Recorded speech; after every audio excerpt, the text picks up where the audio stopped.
નમસ્કાર, TV13 Gujarati digital સાથે હું ઉર્વિશા। લોકશાહીનું મહાપર્વ એટલે કે મતદાન। જો કે આજે સ્થાનિક સ્વરાજ્યની ચૂંટણીનું આયોજન કરવામાં આવ્યું છે। તાલુકા પંચાયત, જિલ્લા પંચાયત, નગરપાલિકા અને મહાનગરપાલિકાની આજે ચૂંટણી યોજાય છે। તમામ મતદાતાઓ વહેલી સવારથી જ મતદાન કરી રહ્યા છે, જે મતદાન મથકો ઊભા કરવામાં આવ્યા છે। ખાસ તો આજે એ વાત કરવી છે કે મતદાન મથકો ઉપર કેવી રીતે સતત ચાંપતી નજર રાખવામાં આવી રહી છે, તો તેના માટે ખાસ કંટ્રોલ રૂમ શરૂ કરવામાં આવ્યું છે। કંટ્રોલ રૂમથી તમામ મતદાન મથકો પર ખાસ નજર રાખવામાં આવી રહી છે। ત્યારે આ જ મુદ્દાને લઈને એટલે કે કંટ્રોલ રૂમ ઉપર કેવી રીતે કામગીરી થઈ રહી છે તેને લઈને જ વાત કરવી છે। તો ચર્ચા કરવા માટે માહિતી આપવા માટે અમારી સાથે અમારા એસોસિએટ એડિટર સોનલ અનટકર જોડાઈ ગયા છે। સોનલ, ખાસ કરીને ગાંધીનગરમાં જે કંટ્રોલ રૂમ ઊભો કરવામાં આવ્યું છે, કંટ્રોલ રૂમ પરથી કેવી રીતે કામગીરી કરવામાં આવી રહી છે? જે મતદાન પ્રક્રિયા પર મહત્વનું છે એના જે દ્રશ્યો છે તે હું આપને બતાવવા માંગીશ। જોઈ શકો છો કે અહીંયા કંટ્રોલ રૂમ ખાતે જે પ્રકારે કામગીરી કરવામાં આવી રહી છે, જોઈ શકો છો કે ખાસ તો મીડિયા મોનિટરિંગ પણ અહીંયા થઈ રહ્યું છે, જે મહત્વનું છે।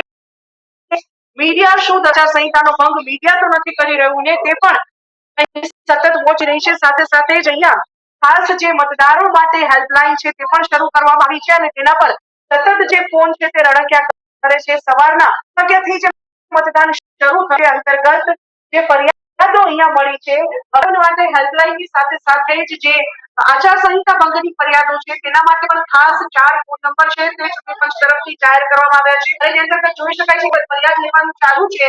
જે કંટ્રોલ રૂમના અધિકારીઓ છે, કર્મચારીઓ છે, તેઓ સતત 2 શિફ્ટમાં આજે કામ કરવાના છે। સવારે 4 વાગે આગળ લોકોની 2 શિફ્ટમાં આજે આ કામગીરી શરૂ કરવામાં આવી રહી છે। અને મહત્વનું છે કે મુખ્ય અધિકારીની અધ્યક્ષતામાં જે આ કંટ્રોલ રૂમ છે તે હાલ કાર્યરત છે।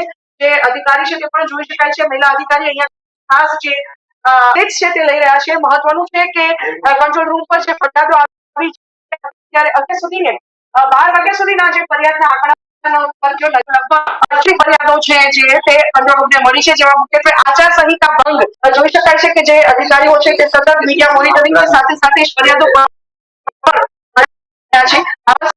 કંટ્રોલ રૂમ કાર્ય 9 વાગ્યા સુધી સતત અપડેટ્સ કંટ્રોલ રૂમ પર આવતી રહેશે।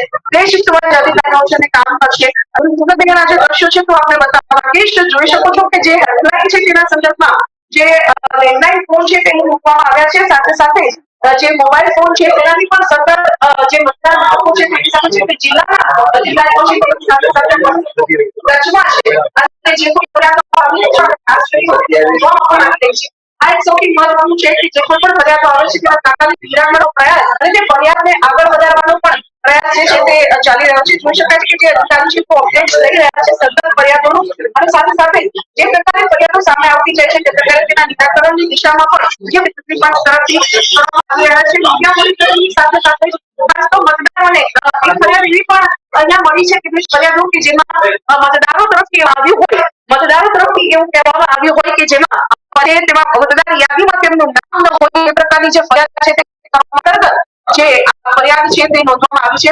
મતદારો માટે જે હેલ્પલાઇન શરૂ કરવામાં આવી છે।